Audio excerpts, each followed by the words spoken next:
Bad girls sleep in graves, darling. That's what my mother told my daughter before locking her in a pit behind the house. My name is Ryan Calloway. I'm a quiet man. I don't scream. I don't lash out. But when I saw what she did, I stopped breathing. It was supposed to be a surprise. I came back 3 days early from my business trip. The house was dark, cold. My daughter's room was empty. Where is she? I asked my wife. She didn't even look up. At your mother's. I drove. Like hell. The moment I pulled into the old driveway, I heard a faint cry, a trembling, muffled sound coming from the backyard. It was 2 a.m. 4 degrees. And there, in that cursed yard I grew up in, was my baby girl standing knee-deep in dirt inside a hole. Barefoot. Her hands purple. She saw me and ran to me like her life depended on it. I picked her up. Held her close. She whispered into my neck. Daddy, don't look in the other pit. But I did. And what I saw was so real, it made my soul leave my body. I should have called the police. I should have screamed. Instead, I stood there, frozen, staring into the second pit. There were toys. Tiny shoes. Torn fabric. And a plastic baby bottle covered in dirt, the one my daughter lost months ago. She wasn't the first. I held her tighter. She was trembling, mumbling half-sentences through chattering teeth. She said I was bad like the others, like Daddy was.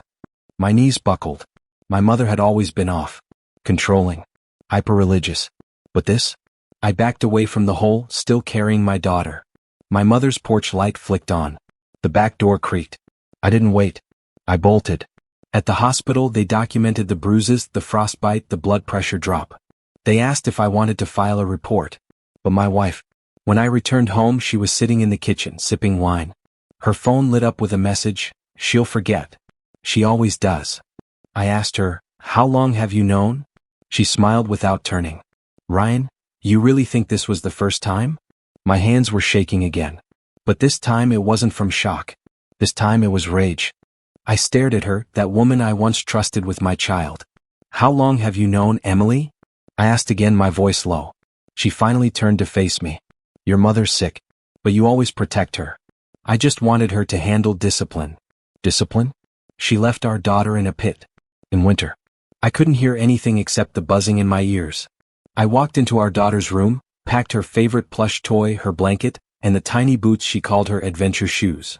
Emily followed me. Where are you going? I didn't answer. I simply said, you'll hear from my lawyer. But this wasn't going to be just a custody battle. I knew what I saw in that pit. And I needed answers. I needed truth. I called a friend at the police department.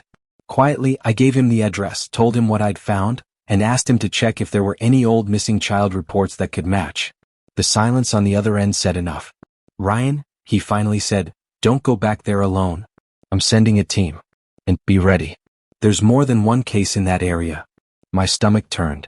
My mother was hiding something darker than I'd ever imagined. The officers arrived just after dawn. My daughter slept in my arms, unaware. I hadn't slept.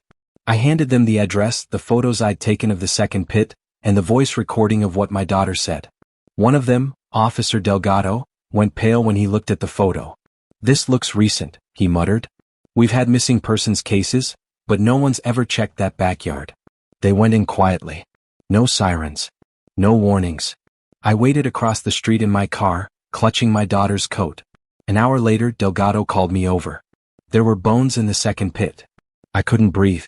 Too early to say if they're human, he added, but it's not, animal remains.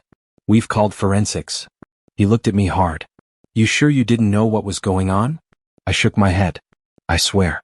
I never thought she was capable of this. She was strict, cold. But murder? Delgado studied my eyes. We'll know more soon. For now, don't let your daughter out of sight. I nodded, heart pounding. I thought it was over when I took my daughter home. But that night, my phone lit up with a message. A blocked number. One sentence. You dug up the wrong grave. I didn't sleep that night. I stared at the text on my phone, reading it over and over again. You dug up the wrong grave. I locked every door. Pulled my daughter's mattress into my room. Slept beside her, one eye on the hallway. The next morning, I returned to the station. Delgado looked up as I walked in. I need to see the remains again. He frowned. They're at forensics. We should get results in a few days. Something's wrong, I whispered. My daughter said, don't look into the other pit. That means she knew about both. I only found one. He sat up straighter. There were 2 pits? I nodded. I think there's still something buried out there. He called in backup. We drove back to the grandmother's house. This time they brought dogs. While they combed the backyard, I kept my distance. But one officer started waving. They'd found disturbed earth under a pile of logs. Within an hour, the dogs started barking. Then came the shovel. Then the scream. Delgado turned to me. His face was gray. It's a small box. Taped shut. Smells like chemicals.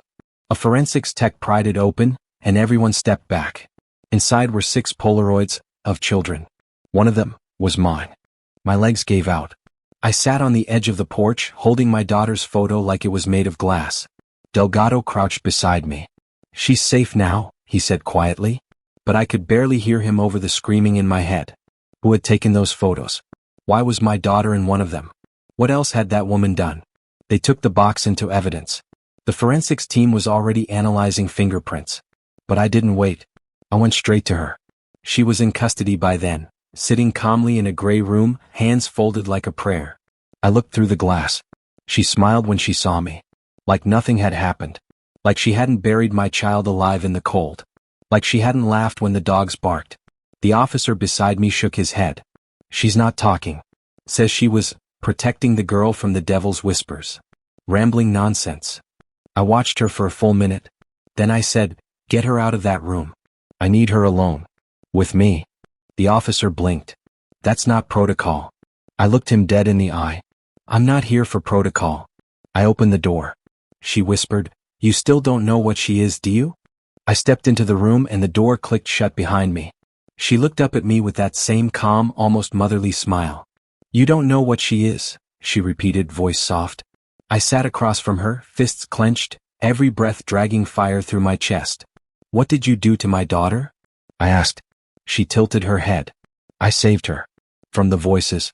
From your bloodline." I slammed my hands on the table. "You buried her alive." She didn't flinch. "Because she hears him. Just like her father did. Before you forgot." "What are you talking about?" I'd had enough. I stood ready to walk out. But then she said something that stopped me cold.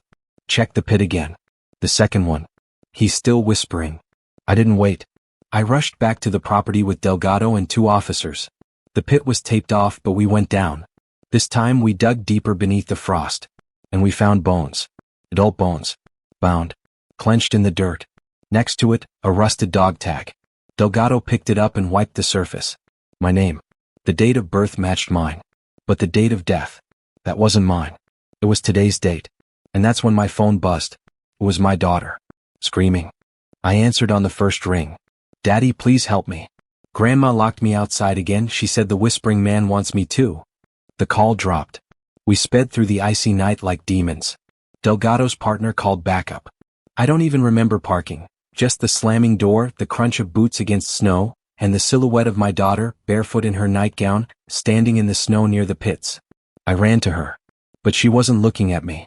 She was staring past me. At the workshop. Smoke curled from the side window. A figure moved inside. Delgado raised his gun. We burst through the rotted wooden door. And there she was, my mother. Sitting in my old chair, smiling, whispering to someone in the dark. "You came home," she said to the shadows. "He's here." I walked closer, heart pounding. That's when I saw the notebook in her lap. Names. Dates. Drawings. My childhood. All the times I thought I was sick. Hallucinating. She had written it all. Studied it. Because it wasn't her madness. It was mine. And I passed it to my daughter. She looked up at me one last time, whispering. We kept the truth buried.